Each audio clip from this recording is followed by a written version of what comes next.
I've been up and I've been down, seen the rain fall all around. Dark days when nothing seemed quite right. But something about them days with you always make the sky so blue, always seem to make the world so bright. 'Cause it's magic when we're together, sun shining on the weather. Magic when I am here with you, and I'm floating like a feather, smiling, what could be better? Life is magic being here with you.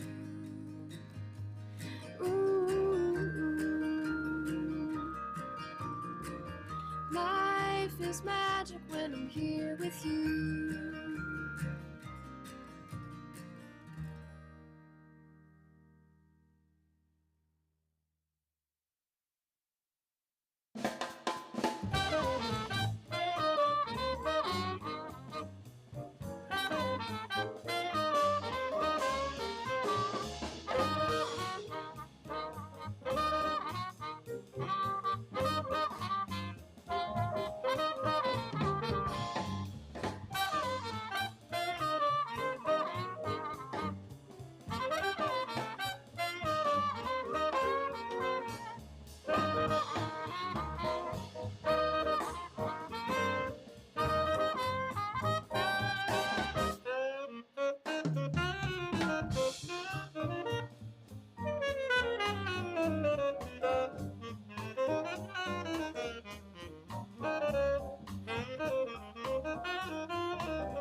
used to swing. Right here on this sacred ground is where I learned to sing. Over yonder past the field is where the river flows. Through this smoky mountain town and down to where Lord knows. On the hill, 5:30, grab your fiddle, we can dance all night. Might find good old time, we know how to live this life. I've got Carolina in my bones, ragtop hill to old South Toe. I will always call this my home sweet home.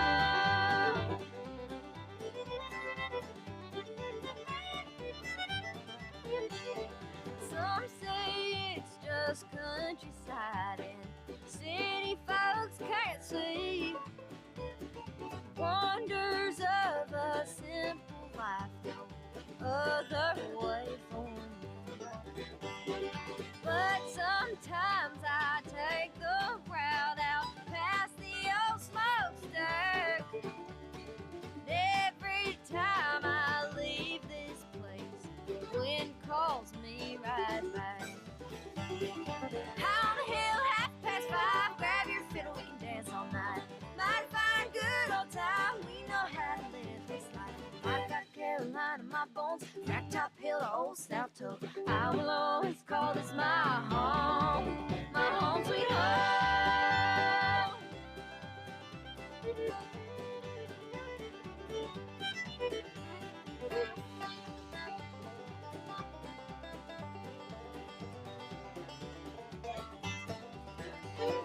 On the hill, 5:30, grab your fiddle, we can dance all night. Might find good old time, we know how to live this life. Way on the hill, 5:30, play that guitar, make a jam all night. Might find good old time, we know how to live this life. I got Carolina in my bones, ragtop hill to old South Toe. I will always call this my home sweet home.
Good evening and welcome to a regular city council meeting of February 8th, 2024.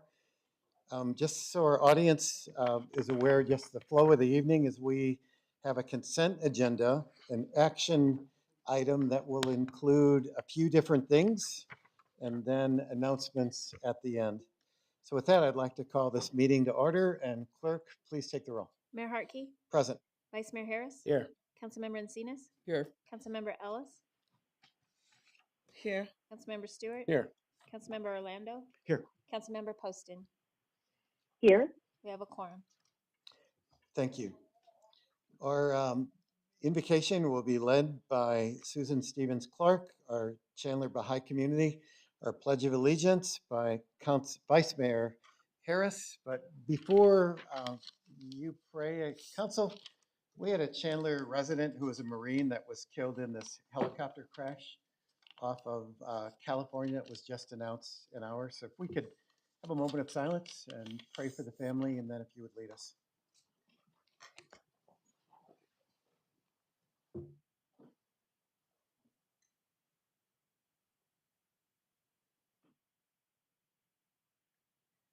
O my God, unite the hearts of thy servants and reveal to them thy great purpose. May they follow thy commandments and abide in thy law. Help them, O God, in their endeavor and grant them strength to serve thee. O God, leave them not to themselves, but guide their steps by the light of knowledge and cheer their hearts by thy love. Verily, thou art their helper and their Lord.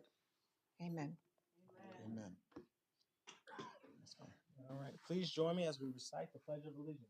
I pledge allegiance to the flag of the United States of America and to the republic for which it stands, one nation, under God, indivisible, with liberty and justice for all.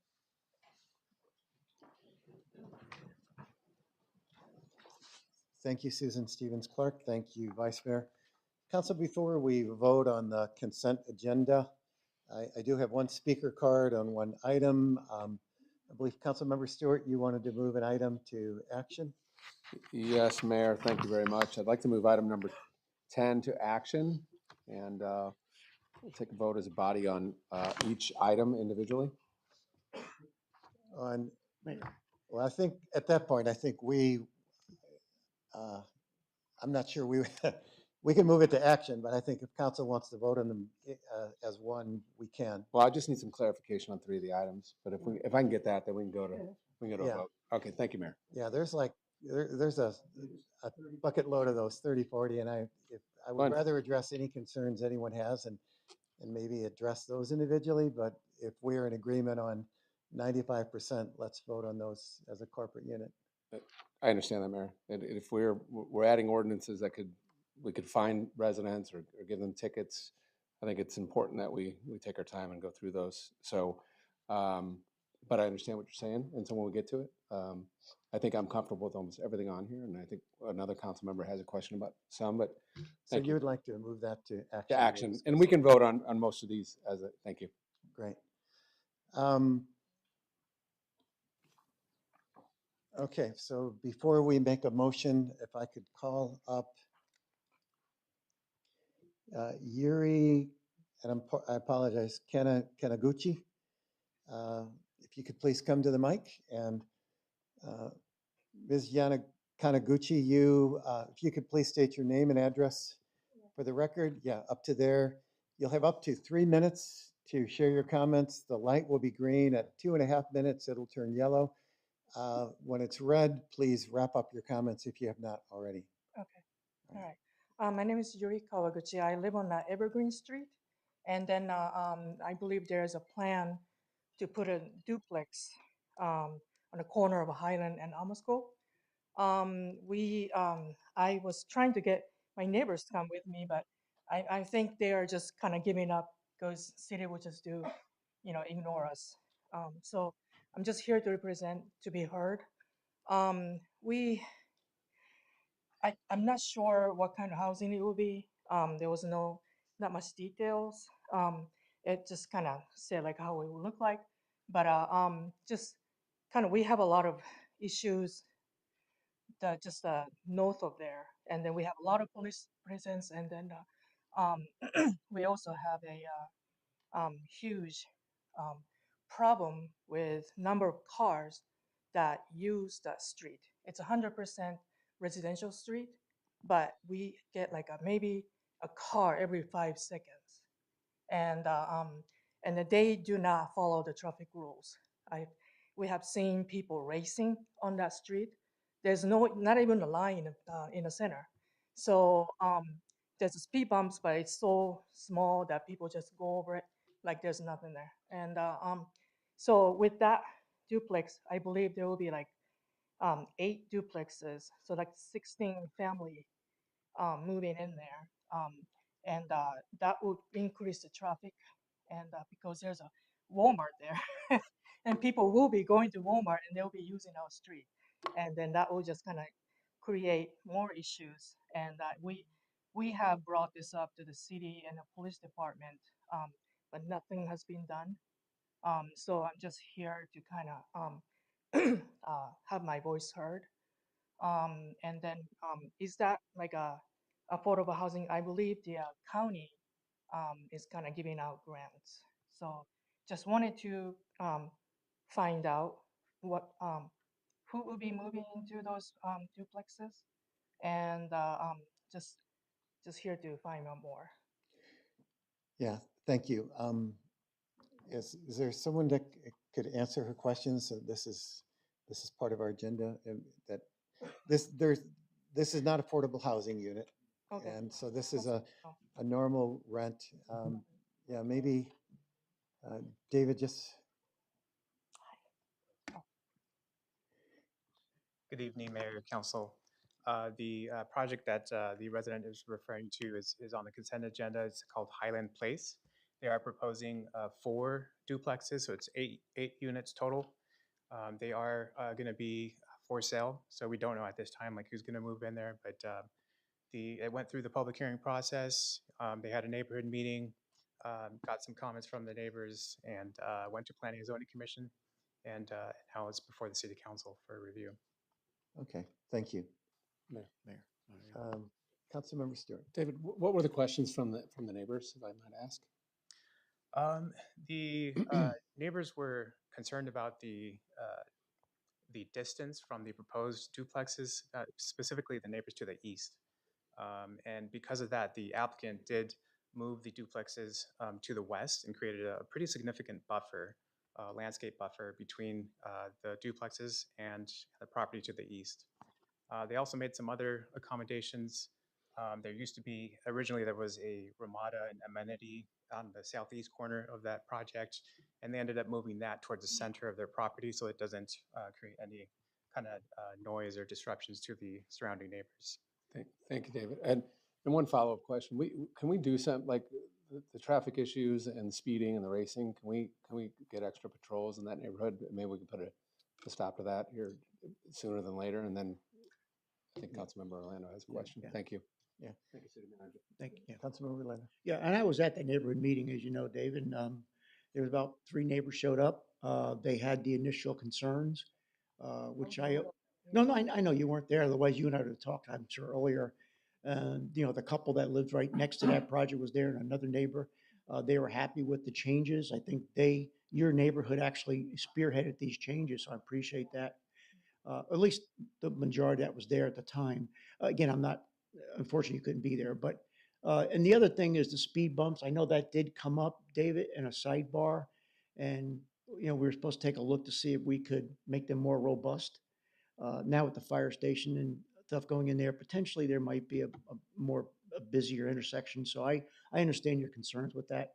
So if we could take a look at those, if they have, degraded over the years, we could pop those up for you, okay? Thank you. You're welcome. Yeah, it's been a big issue, and then people you can't really see, but people Yeah. just do like 50 miles an hour on the Yep. 20. I agree. So yeah, and I got like almost got hit several times, and then just yeah. So I'm glad that I brought this up We'll help you. for the opportunity. Thanks for being here. Thank you. No, it's Appreciate part it. of the agenda item, so we can interact once and talk.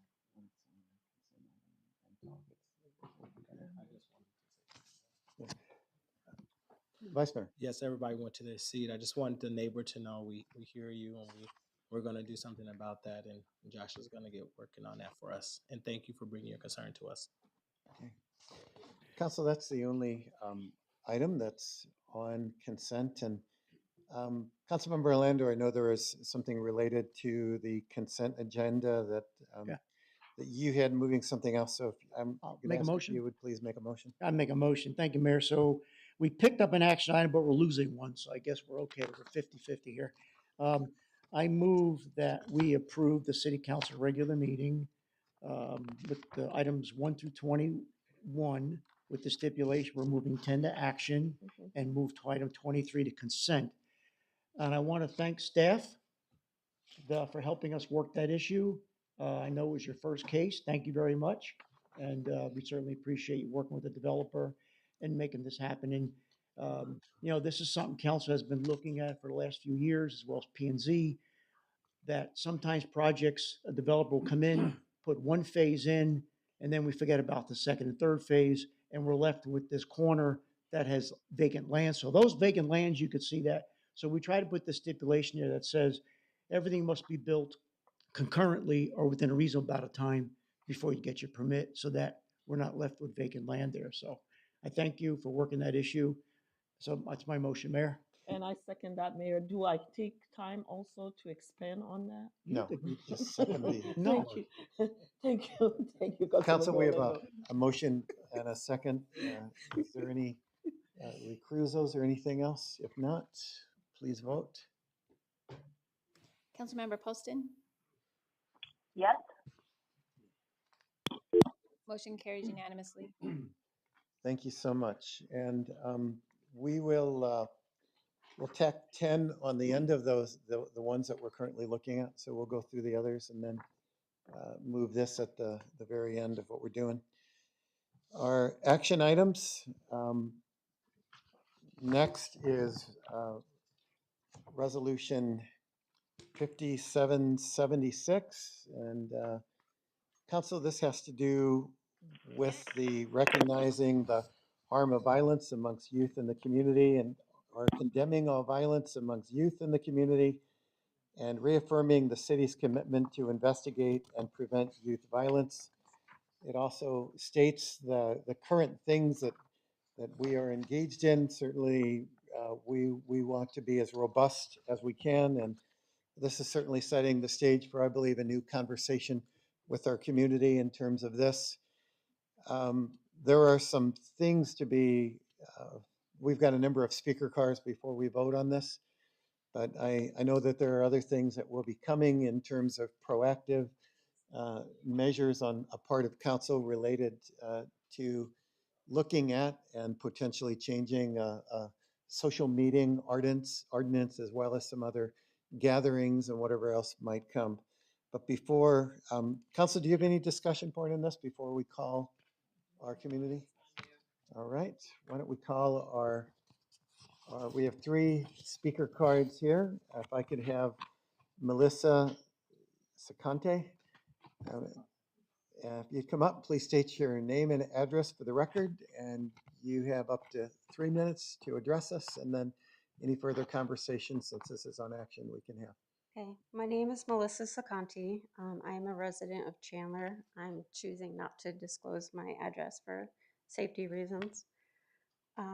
Good evening, Mayor Hartke, Vice Mayor Harris, and the council members. The increasing incidence of teen violence has led to the death of our son, Preston Lord. His death has been in the media and brought in awareness to the East Valley. I hate that the reason I am standing before you is that our son's life was taken due to teen violence. Preston's life represented hope for the future. He had a brilliant mind, high morals, and genuine kindness. We will never know what greatness his life would have transformed into. We lost a valuable human being to society. There are many contributing factors that lead to and result from teen violence, but that is not why we are here tonight. Tonight is about what are we going to do about it. Teaching kids right from wrong, enforcing consequences, and providing a safe, supportive environment at home and school for kids to speak up without fear or judgment is the start of real change. Providing resources and programs for the youth in our community will assist with decreasing the incidence of violence in Chandler. Combating issues with teen violence and setting the bar so that this will not be acceptable in the city of Chandler. Let the neighboring cities and towns know that Chandler is the leader for real change, and we will hold our police department accountable to investigate every incidence of violence inflicted upon teenagers. As a Chandler resident, I know the benefit of living in this city. Chandler takes pride in their community and listens to the needs of the residents. We, as a community, need to do our part to keep our teenagers safe. Preston's life was important. He was an important piece of our heart, and now his precious life is gone. Life matters. His life mattered. And we need to prevent this from happening again. Don't let there be another Preston. In other communities, too many teen violence crimes went unreported, and the necessary actions were not taken, which resulted in our son's death. There was a fear of reporting due to retaliation and a lack of protection from schools and police departments. Knowing that when our children in Chandler are subjected to violence, that they will have a voice and that their voice will be heard, will make us as residents feel safe living in Chandler. We will need continued support from the City of Chandler in this manner. We need to eliminate teen violence to create and maintain a safe community. Action and change is imperative, and I do believe it's a community effort. Silence is deadly.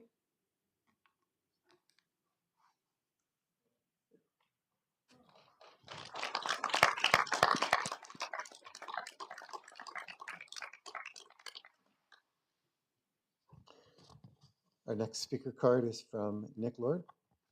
Nick, please state your name and address if you're comfortable with your address, and you have up to 3 minutes to share, sir. Thank you, Mayor. Good evening. My name is Nick Lord. I am a Chandler resident. I'm also the father of Preston Lord. Preston was one of the best parts of my life. He worked hard at both sports and his schoolwork. He always did what I asked him the first time I asked him. He was a kind, gentle, loving soul that we will miss forever.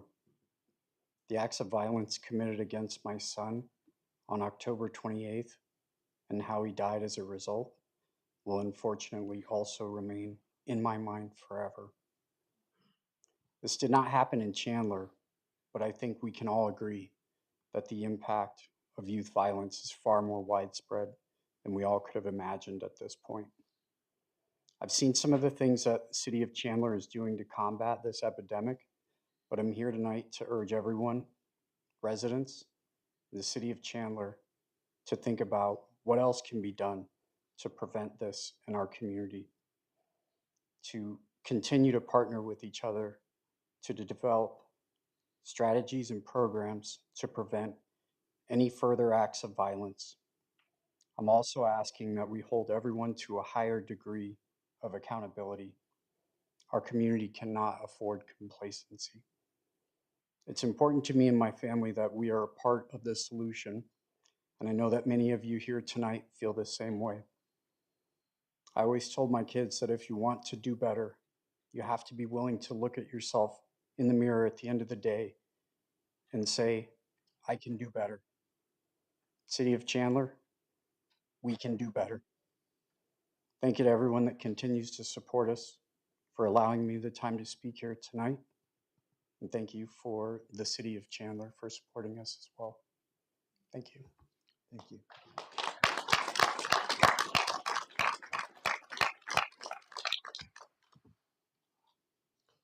Our next speaker card is Bridget Vega.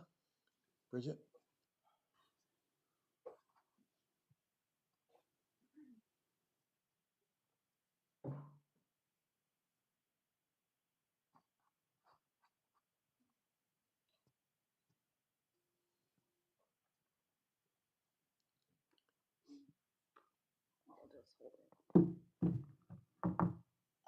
Also, before I speak, I wanted to share if we can add, I don't know if it was added to this or public comment. He didn't realize it was on the agenda item, but Stephen Jacobo's dad would like to speak as well. And Jeremiah Avelis's mom. If they could fill out a card, please. They put it on the public comment, so if we could switch it, they didn't realize it was an agenda item. Sorry Okay. about that. Good evening, Mayor and Town Council. Thank you for putting teen violence as an agenda item and opening the conversation. Action speaks volumes. Olga Lopez Jeremiah Velas' mom said it best. Teen violence has no zip code. With that being said, not sure if our leaders from Gilbert has informed you, Mayor or Council, but we would like to extend the invite to join the conversation on teen violence subcommittee meetings in Gilbert with the community to come together on a partnership to bridge the gap. Chandler takes pride in community, and there's a cry for help. Will you please step up and take the lead, as the word unity is in community and accountability? We all must do better. Please pray over the youth and Connor as he continues to take a stand. Connor, we're proud of you. It takes so much courage to do what you're doing and what you have done, especially this past week, meeting after meeting, while still trying to be a child. No one ever asks, how does a child feel? Think about the trauma inflicted on the innocent teens, how his life is today, and what his mental health looks like. While he's still trying to be an athlete, going to school, and his life of going out in public after coming forth and sharing his testimony, his life has been completely flipped upside down due to these individuals who assaulted him for no reason. My heart breaks for the children. The amount of strength and courage to speak, not only Connor, but for grieving families. Please note, from a trauma-informed perspective, CPTSD is real, and every time this young man and the family speak, they're reliving what has happened to not only him, but to their sons or daughters. This just gives us a glimpse into the assault and murders, the trauma, the pain, the hurt, and so much more to this. The journey of forgiveness to be a light of hope for so many who aren't ready to come forth. Connor is the voice for those who don't have the strength yet, but pray to God for those who are suffering in silence. Know they have a community behind them to love on them. We have yet to create a safe space for the children. We must show them, love on them. Actions speak louder than words. To the youth, those that have reported prior but were silenced, you're courageous. I'm sorry for everything you've endured, but I'm praying for healing, strength, protection as God continues to bring these stories to light. Please know we're here for you. You are enough. Your voice matters. We see you, we hear you, we stand by you. We love you. Be an upstander. Continue to keep the Lord, the Jenkins, the Stevens, the Aveas, the Jacobo families, and all of the youth in your prayers. We have no future if we don't protect the children. We have a duty to protect the innocent. If not, that blood is on our hands.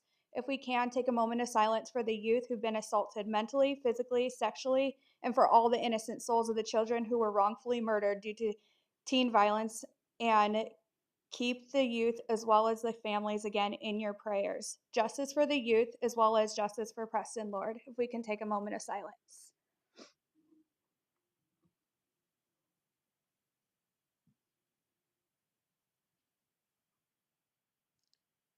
Thank you. Thank you.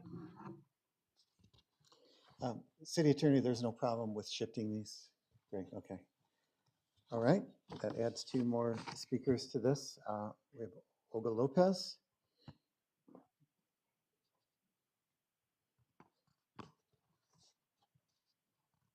Olga, please state your name, and if you can, if you choose your address, you have up to 3 minutes to speak. When the light turns red, please wrap up. And there, by the way, this is Connor Jernigan you're addressing about, right? Was that the name that you were, what's that? Teen violence? No, but you had mentioned Connor, was that Connor Jernigan that you were? Okay, thank you. Good evening, everyone. My name is Olga Lopez. I have the privilege and honor of being Jeremiah Aviles' mom. We are residents of Chandler, 7018 West Corona Drive. We have been residents of Chandler for the last 2 years. And my beautiful, amazing, stellar son opted to make the decision and choose a school outside of Chandler, which I supported due to a program that wasn't offered here. My son would drive 30 minutes one way at the age of 16 with a permit, abiding by the law as a good citizen, and would drive to Mesa to be at school at 6 a.m. He did this for 2 years without complaining. I don't know how many teenagers would do that, but he did. on May 6th. He went to Mesa, the neighboring city, for a sleepover. My son is a homebody. He never goes anywhere. So naturally, when he asked for something, I know who I raised and I know to trust him. And I said yes. My son never came home from that neighboring city. My son was murdered on May 7th, 2023, 9 months ago yesterday. And so I wasn't planning on speaking today. I just wanted to be here to support the fact that you're even acknowledging the need to address teen violence. And I thank you personally from the bottom of my heart.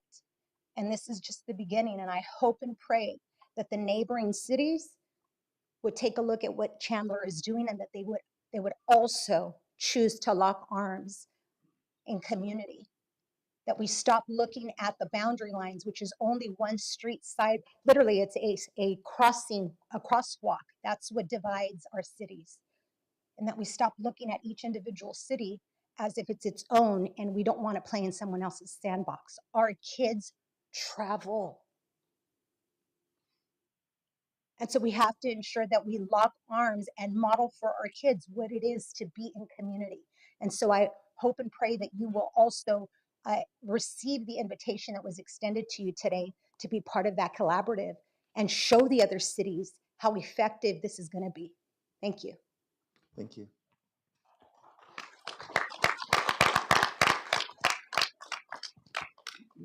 And our last speaker card on this is Mark Jacobo. Did I say your name right? Yes. Please state your name and address if you're comfortable with the record. And you have 3 minutes to share what you will, sir. My name is Mark Jacobo. I live in Mesa, 919 North Shannon Circle. I'm here today to tell you about my son, Steven. I have 3 boys. He's my youngest. He went to Red Mountain High School, and he's an amazing kid, loves music, loves baseball. He had many talents. One of them was definitely being a scholar student, but also loving music, writing music, playing music. And unfortunately, on his 18th birthday, on November 6, 2022, he went out for his birthday, actually November 5th. And on November 6th, he was murdered at a gathering with a bunch of friends. And I'm here today to just thank you guys for taking action.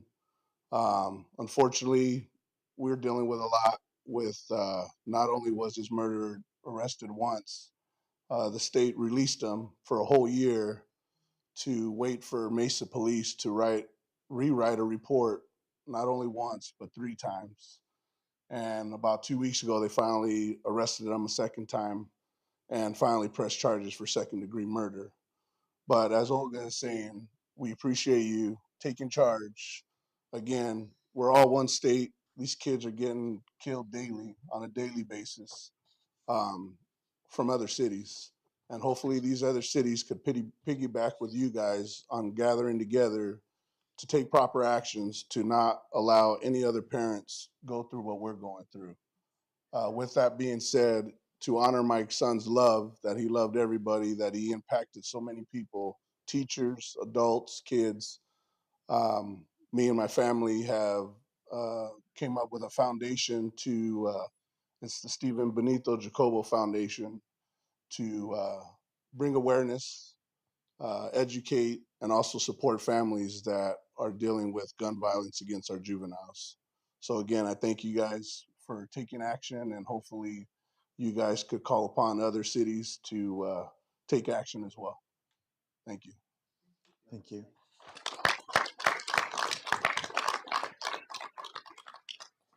And I think I speak for council when I say Melissa and Nick and Bridget and Olga and Mark. We not only acknowledge your grief, we're sorry for your loss. We're here with you. And to the fullest extent that our actions are able to make a difference in Chandler, model other cities, work with other cities. Our police network is strong through these. We stand with you and we acknowledge your loss, and we will continue to see how we can be part of solutions in Chandler and in our great relationships with surrounding cities and engagement with the state to see how we can make this a better place, a safer place for all of our children. So we thank you for being here, each and every one of you. Council, any Motion. comments Thank you, before Mayor. we make a motion? I was gonna make a motion. Mayor. Sure. I'd like to make a motion. Okay. I'd like to make a motion that we approve item number 14, resolution number 5765, authorizing the application. I'm sorry, Item number 22. item number 22. Sorry, I'm a little, We got it. yeah. Item number 22, resolution 5776, recognizing the harm of violence among the youth in the community, condemning all violence among the youth in the community, and reaffirming the city's commitment to investigate and prevent youth violence in Chandler. Second. We all second. We Yeah. all second. Mayor, I just Councilmember. want to thank you for bringing this forward. Thank you. And I want to thank council for, there's a lot of other ideas that I know you guys are Yeah. offering. Vice Mayor for looking at some social initiatives and others. So again, I think this is one of many others that we will We'll participate in. continue And to work together on I that. thank you for your. A few of us are working with other cities as well. Correct. Councilmember Torgerson, and we're talking to Queen Creek and Mesa council members, Julie Spilsbury. We're going to come together. So, And we are part of that group. Yeah. Council, we have a motion and a second. Please vote. Councilmember Poston, Yes. motion carries unanimously. Very good, thank you.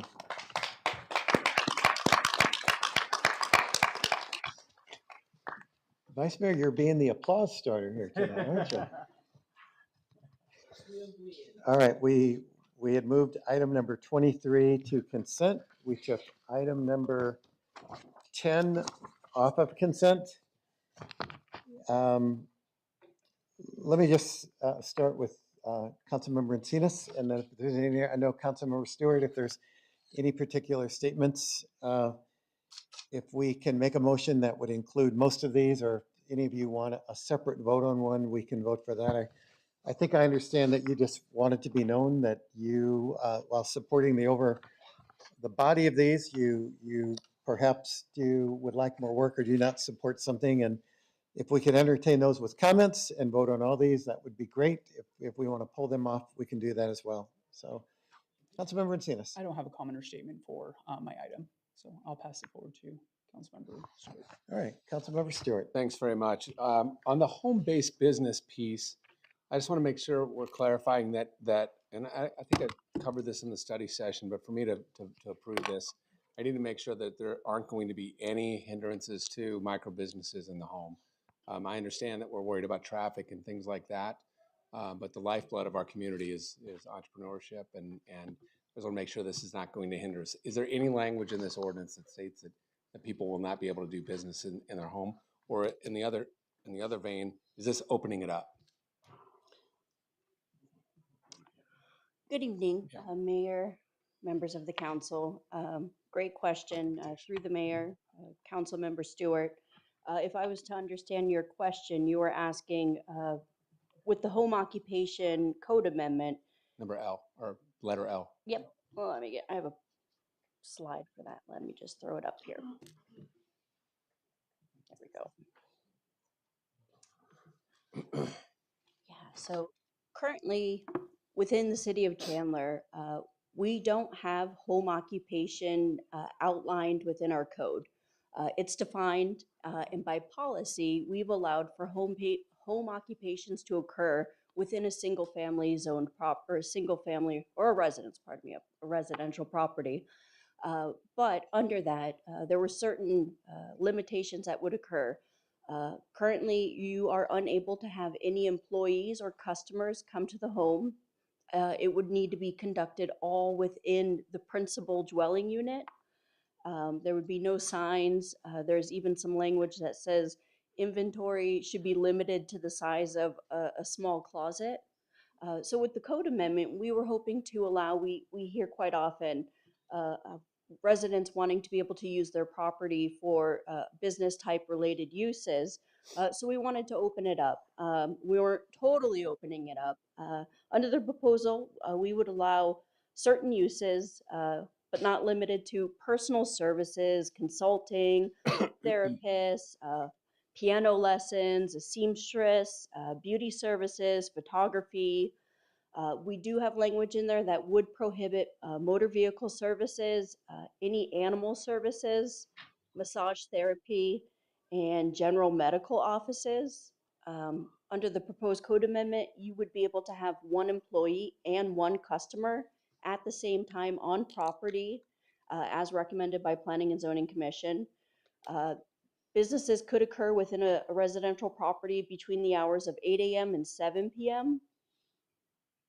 As feedback that we've heard from the council at our January work session, we did make some modifications because with this proposal, we're opening it up to allow for home occupations to be permitted within accessory units, garages, but we did amend the language to say business activities may take place in a garage, so long as no permanent modifications are made to the garage, thus maintaining the ability to park vehicles. The resident may opt to use their garage for a business, but if the next property owner comes in, we would hope that it would be modifications made wouldn't no longer allow the garage to be parked in.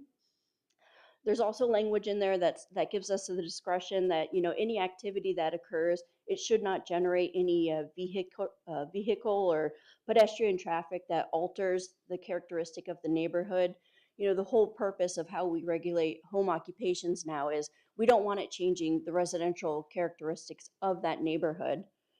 And then the businesses should, at all possible extent, try to keep their vehicles parked within the property.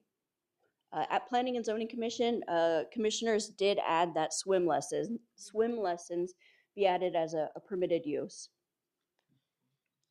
So to be clear, this also does, so this isn't a wide open door for any businesses. You mentioned some auto mechanics, anything that would change the nature of a neighborhood to a business park, those aren't allowed, but the types of businesses that we're allowing are what I would consider non-intrusive into their neighbors by noise or by parking the occupation that would change the makeup of a home or or the neighborhood.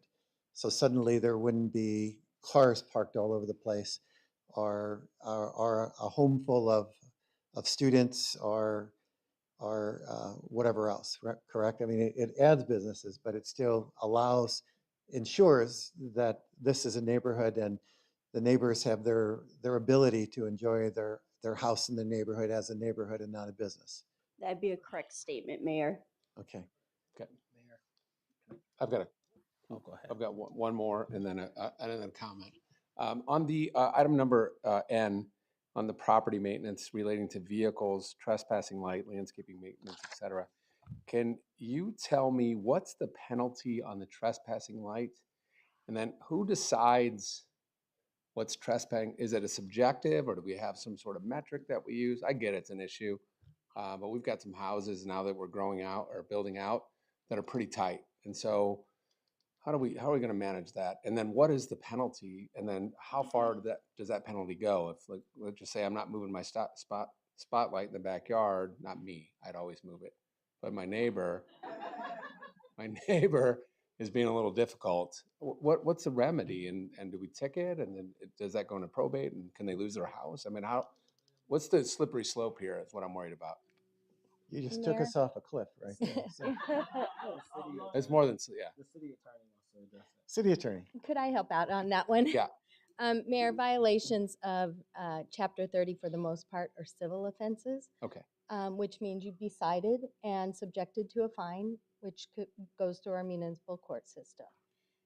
For the very difficult people that choose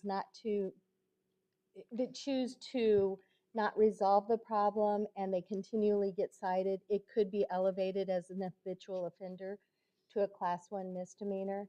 But nothing in this would allow for any liens against the home or anything like that. It is a personal offense to that person, and they would be subjected to all the enforcement action that the court currently has for other civil offenses.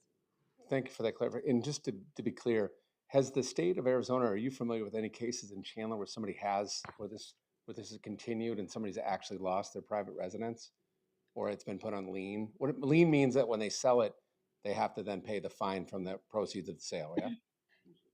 But they can't be kicked out of their house ever for being mean. Mayor and I'm Mayor finding the right Councilmember words. Stewart, this is again not an offense that we would lien the property. There's no authority to put a lien on the property, so it would not affect ownership or value of the property. It is a personal offense similar to a parking ticket. Okay. Okay. Thank you. I'm comfortable with that. Okay. Oh, and then the final comment that I had. Thank you for item number, where's my Ramadas one? Anyway, for relaxing the code in our backyards and bringing that forward. I know that council and mayor have talked about that, and I think it's a big deal, right? Somebody wants to build something in their backyard within reason and their neighbors are okay with it, they should be able to do that. It's private property rights 101. So I don't know why that was ever in our code in the first place, but I hope to see hundreds of new Ramadas, beautiful Ramadas all over Chandler. Will be known as the Ramada City. I don't know. Anyway, thanks for doing that. Thank you And very much. Councilmember, I hope from your house, you cannot see hundreds of new Yeah. Ramadas here. They would violate code. Mayor, I was gonna ask Councilmember, do you want me to go talk to your neighbor? I mean, I'll be happy to We're talk. gonna do a petition. All right, we'll do that. We can get the Italian connection to, Vice Mayor, did you have a comment? Yeah, I wanted to know, just with item L, it seemed like an item that I can get on board in supporting. But for this specific item, if council is willing, I would like to have a sunset clause of 1 year to see what that looks like, to see if there's, if individuals, if we get complaints or whatever there could be. I just really want to be able to look at it 1 year from now to say, okay, this is how many people apply. This is what's going on with it. I just really want to make sure our businesses feel comfortable with it, but I just would like to have a 1 year sunset clause for our staff to bring it back. So would you be happy with a report from 1 year rather than a sunset means it's over? I don't think there's, yeah, I would be, can I amend your request to say, give us a report on perhaps all these, how are these impacting us in our community? Would you be happy with that? Yeah, I'll be happy with that, so we can come back and revisit if we feel like there's some things that we need to make some adjustments on. Just want to make sure we're being good stewards over what we have. Okay. Okay. Thank you. Council, any others? Otherwise, is there a motion on the floor? Mayor. You hit her thing, but she said it. I'm going That's to go fine. with her. Councilmember Ellis. Yes, Mayor, I have a motion, I make a motion that we pass the ordinance. Item number 10. Item number 10 with all the letters, starting with A all the way to O. All right, we have a motion on the floor. We have a second by Vice Mayor. With that amendment added to it, that we'll come back. Well, I think that's just I don't think it's just a report. Okay. We don't need to. Okay, got it. All right. All right, we've got a motion and a second. Before we vote. Mayor, I would just like for the record to be known that I'll be voting no on item number 10E 35-18041 regarding multifamily parking requirements. Okay, so one aspect that Councilmember Encinas is specifically calling out to say no. Any others? Hearing none. Council, please vote. Councilmember Poston? Yes. Motion carries unanimously with the exception of item 10E, which passes 6-1. All right. Council, I want to thank you. That was a whole lot of work this entire year to get us through this. I want to thank our staff, Lauren, David, Kevin, all of you, that is really going to offer some more freedoms to our community.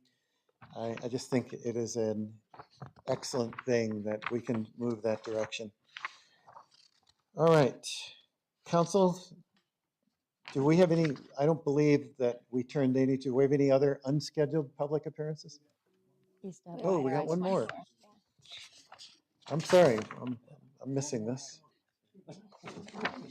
Yeah, Vice Mayor, this is your job to, One more item. okay, very good, thank you. All right, we also have resolution number 5769, accepting the annual comprehensive financial report for fiscal year ending June 30, 23, and demonstrating compliance with Arizona revised statutes. Some numbers. All right, we have a report in front of us. Good evening, Mayor and council members. I'm Christy Smith. I'm the Financial Services Assistant Director here on behalf of the Accounting Division. And tonight with me, we have Corey Arvizu and Joshua Jumper that are both now partners from Heinfeld Meach, our external auditors.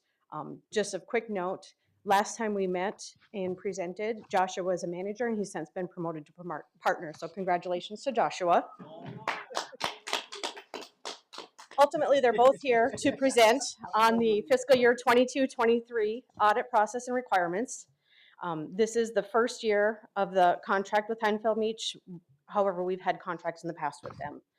Before they do begin, though, I would like to give a special thank you to Corey and Josh and their team, and also the accounting division and others across the city for all of their efforts throughout the audit process and report preparation, because this takes individuals across the entire city in order to get this complete. But with that, I will turn it over.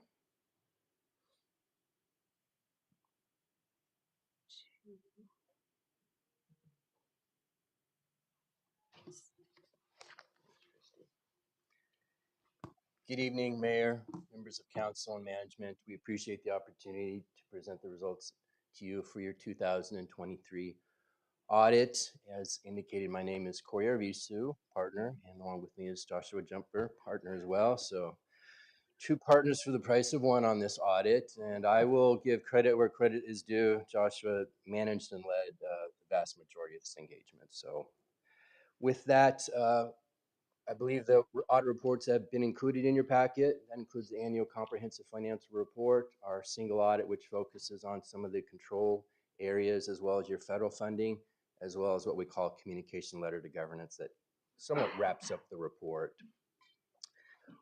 All of our audit procedures are completed. So once again, we've completed the audit, and happy to say, and as probably expected from you as council, we have issued an unmodified audit opinion on the financial statements, otherwise known as the clean opinion, and we did not have any audit findings to report to you under auditing standards. So I'll start off with that good news there on that statement, and we'll just kind of go through the audit and provide you an opportunity to ask any questions you may have about the audit process. So where these audit requirements begin, your city charter has audit requirements, state statute has audit requirements, and as a recipient of a significant amount of federal funding, also audit requirements. So number of parties at play here is with the expectation of the city of Chandler issuing audited financial statements. Why are we here specifically to present to you tonight? It has not always been a requirement in the past in the state of Arizona, as indicated there. In 2021, statutes were revised where your auditors in any municipality in the state were required to present the audit results to council. And audit reports are online for the past 5 years, so that provides access to citizens, constituents, and interested parties to review those over the past number of years. We always like to include this in a presentation, just reminders as far as the importance of the audit. We as your auditors verified management's representations regarding financial statements and the financial activity recorded in your financial statements. That's our job. Look at the numbers. Are these accurate? Fairly represent the financial operations of the city. A lot of interested parties there to demonstrate stewardship to. That citizens and governing body, council, primary ones being at that. Grantors, I mentioned federal funding. Those parties are always interested. State agencies through their distribution of state funds. Bondholders, your bonds have bond covenants in them and requirements there. So a number of interested parties looking at compliance and laws and regulations, whether those be federal or state requirements, or even your own charter itself and some of your own internal requirements. We will look at those. And last reminder, ultimately, this is a lot of numbers parties at play as far as the financial statements are concerned, ensuring their accuracy, We have a role, the governing body has a role, as does management. And we just like to, ultimately that rests with you ensuring management fulfills their duty, and we come in as independent party to review that. So with that, I'm going to turn over to Joshua, and he'll provide a little bit more insights as far as the audit was concerned and some areas we looked at, and wrap it up, then provide an opportunity for questions from council. Good evening. I'll be brief. Just start here with the audit process in a little more detail. So the engagement letter, which is signed by management, signifies the beginning of the audit, which was done last May. We made 4 on-site visits, July, August, October, November, on-site, and worked with the accounting department. And we also perform audit procedures remotely between those on-site visits.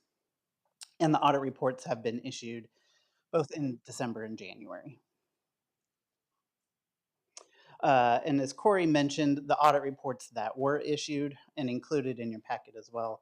The audit communication to those for charged with governance that summarizes a bunch of required information and just the audit overall, the actual annual comprehensive financial report, the ACFR, which includes the city's financial statements and our audit opinion on those financial statements. The single audit reporting package, which again is filed with the federal government and is reporting on your internal controls under government auditing standards, as well as your internal controls and compliance with federal awards. So it's reporting to the federal government your compliance with the federal grants that the city has received. Additionally, the AEQ landfill report that's required by the state has been issued, and the expenditure limitation report is near completion as well. Again, we mentioned unmodified clean audit opinion dated December 22nd. There are no internal control deficiencies noted for the audit. Just noting once again, the city continues to spend the COVID-19 federal dollars that have been received over the past few years, and that requires a significant amount of time and effort on the audit team. And then an accounting pronouncement that the city had to implement and report to related to subscription-based technology agreements, a very exciting one. But the city complied with all reporting requirements and implemented that successfully. And then in that letter for those charged with governance, attached to that letter is also the actual engagement letter that is signed at the beginning of the audit, and the management representation letter, which is signed at the end of the audit, that gives us the authorization to issue our audit opinion. And those are our prepared remarks, but we're happy to answer any questions you might have. Council, any questions? Yes. Vice Mayor. Great job. Thank you so much. I mean, Dawn, your team continues to do a fantastic job. I really appreciate the third-party confirmation, because it shows how well of a well-ran city we really are. We're using your dollars, we're putting them to work, and we're holding ourselves accountable to those dollars. So our neighbors and our communities can enjoy great parks, can enjoy great recreation facilities, can enjoy various things. And this report, as an accountant, makes me so proud to hear, and it's amazing, and I'm thankful, and I know that you guys went the length. Dawn, your team, you just guys keep doing so well, and thank you so much. And again, we appreciate the city. We appreciate what you're doing. Josh, you're doing a great job. Putting the dollars to work. Following the mayor and council vision. We appreciate that. All right, thank you, Mayor. Councilmember Orlando. Spoken like a true tax accountant. He gave you guys credit for, thank you for doing your job, because he's one.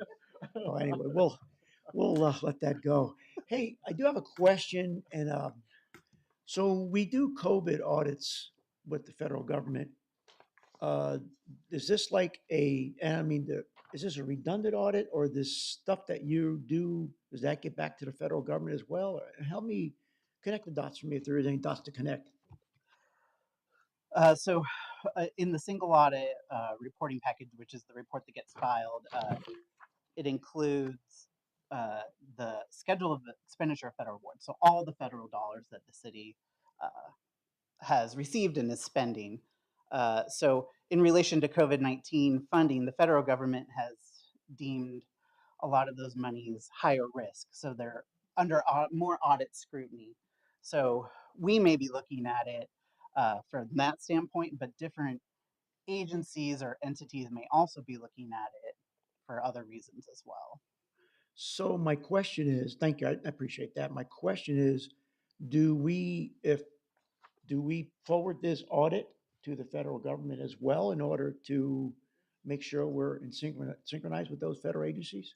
Yes, Councilmember Orlando, that's part of the report distribution process and goes to the federal agencies. Depending on the federal agencies' housing, there's the Treasury. Various departments will get those based on, so they can review the report for their funding. So there's a lot more value, what I'm hearing you say, than just we're doing an audit. You guys are great. And it's also satisfying some federal requirements as well, which would be redundant if we had to do the same thing. Got it. Thank you very much. Thank you, Mayor. Seeing no other questions, is there a motion on the floor? Mayor. Let's let the tax guy make the motion. Let me do this. Okay, I'm gonna get this right. Okay, Mayor, I would ask for the council on the action item resolution 5769, accepting the annual comprehensive financial report for the fiscal year ending June 30, 2023, and demonstrating compliance with Arizona Revised Statutes 9481H and ARS 411494. Just trying to get it right, City Attorney. We moved that the City Council pass the adopted resolution. Okay, we have a motion by Vice Mayor. Is there a second? Second. Vice Mayor by Councilmember Encinas. No one has any excuse to recuse themselves on this one, hopefully. Council, please vote. Councilmember Poston? Yes. Motion carries unanimously. Excellent. Thank you, gentlemen. All right. Have any unscheduled appearances appeared since I last inappropriately or out of order asked a few minutes ago? Just those two cards you had, Mayor Hartke, those two Yeah. cards you had earlier, those were the ones for that item, I correct? figured someone could have snuck one over to you when I wasn't looking. Thank you. All right. Next on our agenda is current events, and I'll start. I've got a couple I'd like to share. So our Chandler Sports Hall of Fame event is coming up again on Saturday, February 17th. 7 individuals who have brought recognition to Chandler through their athletic accomplishments will be celebrated and inducted into the Chandler Sports Hall of Fame. One of them, I understand, you might see on TV the week before, so that will be kind of exciting. We're excited, or at least he will be honored in this particular case.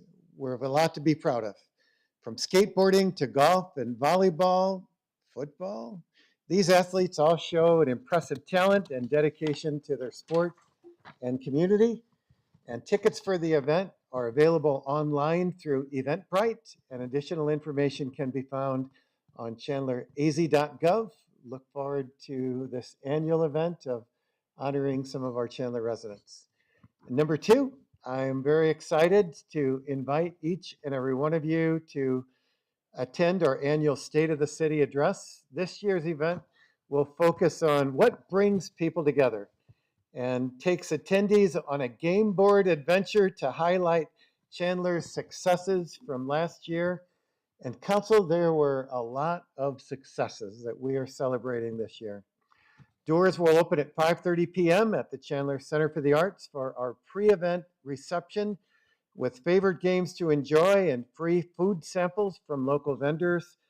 The speaking part, my address, will kick off at 6:30. The event is free, unlike some of my neighbors to the west and to the north. But ours is free and open to the public. It is our intention in Chandler that this is a celebration of our community. And as I mentioned, we have much to celebrate and would love as many of our community members to attend as possible for free. RSVPs are encouraged, though. We want to make sure that we have enough resources, food, etc. And reservations can be made through chandleraz.gov/state of the city. So I can't wait to see all of you there and to celebrate what a tremendous year 2023 was and everything we have to look forward to in 2024. All right, council announcement. Let's start with Councilmember Encinas. Thank you, Mayor. I just want to take this time to thank our residents of downtown Chandler, the Pueblo Viejo neighborhood, for attending our recap neighborhood meeting on Tuesday. I want to thank the mayor, Councilmember Ellis, Vice Mayor Harris, and Councilmember Leonard for being in attendance and being a part of the discussion. This meeting was an opportunity. Back in November, we had an outreach meeting to listen to the downtown neighborhood to see what their needs are, what their concerns are in their neighborhood. And this was an opportunity for our city to come back and present the resources, have discussion and education on what we are already offering here in our neighborhoods. And it was a great event. At the end, I was getting a lot of thank yous from a lot of the attendees, but I made sure to let them know that I'm spearheading this, but it's all the efforts of our great staff. I want to give a shout out to Leah and her team with Priscilla for putting that all together. You guys are clappers today. But I also want to thank all the directors of each department that came out to be a part of that, from Public Works to Community Development, Neighborhood Resources, as well as PD for being out there. The residents were so appreciative of having such high-level officials being there to answer all their questions. We got away with some great wins. We're looking forward to some speed bumps, upgraded lighting out there. And I look forward to continuing to work with neighborhoods and building some reinvestment here in Chandler. So thank you. And to be clear, not speed bumps in the process, but physical speed bumps we're looking forward to. Yes, yes. One's on the road. Councilmember Ellis. Thank you, Mayor. Really appreciate it. I wanted to bring something up that I did last couple of weeks. I was in Washington, D.C. with NEON, which is the National Haitian American Elected Officials. We have 350 of us strong throughout the U.S. And recently we attended a meeting in Washington, D.C. where it was said that we were going to reignite the fire. So we took it there because it was our 15th annual leadership summit. Washington, D.C. really enjoyed us and we enjoyed Washington, D.C. We met to discuss partnership, investment, opportunities, and advocacy efforts was made on behalf not only the Haitian American that are here, but those also abroad in Haiti. As the largest network, that network is the largest one of Haitian American elected officials and appointed officials. NEON works diligently. We're constantly in meeting to support domestic policies, legislation, issues affecting Haitians living here in the United States and also in Haiti. I will always represent my heritage. As you guys know, I was born in Haiti. I came into this country when I was 17 years old, and I'm proudly to say that I'm thankful for the productive time that we spend with my colleagues in DC and the work accomplished together. And I couldn't be able to do that without the support of you all, mayor and council, sending me there to work hard for our community. So I really appreciate that. The next thing that I would like to bring to you is that I attended a conference on Asian Made Easier conference last week. Oh, no, it was not last week. It was on January 30th. I represented the city at the Asian Made Easier conference. It was hosted by the Neighbors Who Care. This was a fantastic opportunity for neighbors to come together. The community was all there. We share resources, information on Asian related issues, whether it was Alzheimer's and dementia and every other thing that we were talking about. You all know that I'm a nurse, and as a nurse, I know how important it is for us and our seniors to receive support and community connection as they transition to later stages of life. I used to own assisted living homes, and through that process, we've seen that together we can truly push through to help our seniors. Neighbor Who Cares is one of our partners and very critical partner, I will say, that bring this gap, bridging this gap for us. And I thank them for their work in putting this conference together. It was amazing. I had a great time. I met so many people that I knew in the industry. You can't walk away from something like that after 20 years and being in that space. So whenever I walk into a space like that, I feel revived, and I feel that I missed it, but I'm doing things here. So I'm okay with that. Thank you, Mayor, for allowing me to bring these things up tonight. Thank you. Vice Mayor. I didn't say. It's up to you now, Vice Mayor. There's an inside joke going on up here. I'm telling you right now. I'm gonna say it. I'm gonna keep it going. Keep it proud. But I wanted to also recognize Councilwoman Ellis, because although she hasn't really announced this out loud, but she did receive an honorary doctor's degree, and I wanted to congratulate her on that. It was in humanities, so she's doing her thing. So, oh, my wife just walked in here. Hey, baby. That's a distraction. It's a distraction. Anyways, February 8th. That's your first announcement? That's our first announcement. Perfect timing, babe. Ocotillo's Farmer Market. If you have not already checked out the Ocotillo Farmers Market, you need to swing on by. Every Sunday from 9 a.m. to 1:30 p.m., you can visit local farmers and vendors to pick up Arizona grown and made produce, food, and crafts. Last time I went, I found the tomatoes big as my head. I swear. It was that big, I promise you. But I love checking out the farmers market with my family, getting in some steps, supporting our local farmers and artists, and to learn more about Ocotillo Farmers Market, or find local market near you at ArizonaCommunityFarmersMarkets.com. And number 2, this is huge for the city of Chandler, and I was proud to be there with the mayor, and all the council members came out to celebrate the opening of Fire Station 2 this past Saturday. Yes, are we clapping for that? All right. You are. Fire Station 2 is Chandler's busiest fire station, serving nearly 50,000 residents in North Chandler. This is our first project completed with funds authorized by you, the voters, during the November 2021 bond election. The completion of this project is already increasing capacity for our first responders, helping them better serve our community. It was great to see so many of our community members out at the new station, meeting with our fire department and seeing firsthand the improvements that they voted for. And thank you to everyone that made this project a success, including our city manager, Josh Wright. Y'all can give him a clap for that. And our fire chief, Tom Dwiggins, where he's at. He's in the back. Give him a hand clap. Where's my guy, Assistant Chief Keith Hargis? Where is he at? Where is he at? He in the back? He's in the back. All right, let's give him big shout outs. And most importantly, you, the residents, made it happen. So give yourself a big old round of applause. Yes. So make sure you guys continue to support our bond election efforts, because it makes your community more beautiful. And thank you, Mayor. That's all I have for you. I told Vice Mayor if he brought up that announcement, I was going to from now on call him Mr. Tomato Head. But I think instead I'll just demand evidence. So I want you to bring a tomato the size of your head, as long as so he that does, we can all see. As long as he doesn't call me Mr. Potato Head, I'm all right, because I don't want to infringe on anyone's trademark. Vice Mayor Tomato Head. Okay. City Attorney, I think we're digressing up here. Councilmember Stewart. Thank you, Mayor, and it is exciting to be able to open a new fire station. That not a lot of cities get to do that, so that's fantastic.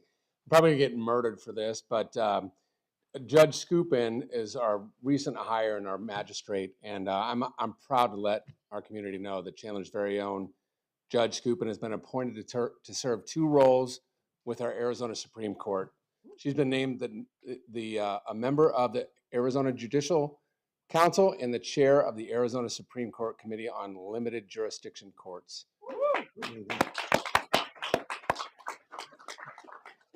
She does an amazing job with our courts, and we're just grateful for you. I mean, one of the things about being in city council is, you don't want to get complaints from the departments, and I can tell you, we haven't gotten any complaints from your department. And sometimes this is people's worst days. So commend to you and congratulations on your appointments. You know, one of the things that I like to do as it starts to get warm is I like to head out to our park. So if you haven't tried, or if you haven't been out to Veterans Oasis Park, that is in the very southeast corner of our community. It has a fishing lake, hiking, horseback riding trails, and it's home to our Field of Honor, which is a tribute to our fallen veterans. So we have special events coming up on the 13th and the 15th out there. We have a free concert under the stars. So get outside, enjoy the fresh air, and check out Veterans Oasis Park. Thank you, Mayor. Councilmember Orlando. Mayor, there's nothing left for me to say, so we'll leave it at that. All right, City Manager. Thank you, Mayor and Council. Just very briefly, wanted to make a quick announcement about an achievement from one of our frontline staff. Learned earlier this week or last week that Kennedy Terrell, who is one of our recreation coordinators in our community services department, was named nationally to one of the top 30 under the age of 30 recreation professionals by the National Recreation and Park Association. So we have some phenomenal staff. As you know, Kennedy's been very involved in our teen programming and outreach programming, especially our teen mental health series. So she was named to a national list. And of course, we're very proud of her and all of our community services team for their many achievements. That's all, Mayor. Thank you. Thank you. Again, thank you, community. We thank you for what you've entrusted us to hear you and to run the city. So with that, our meeting is adjourned.